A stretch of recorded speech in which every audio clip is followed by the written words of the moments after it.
Napansin mo bang may bumabaluktot o nanginginig na paa ang manok mo? Alamin kung ano ang dapat gawin.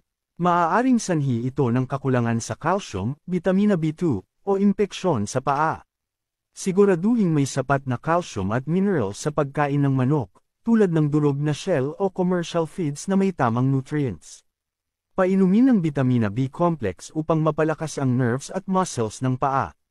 Maaari ring magbigay ng malunggay o dahon ng kamote na natural na mayaman sa bitamina.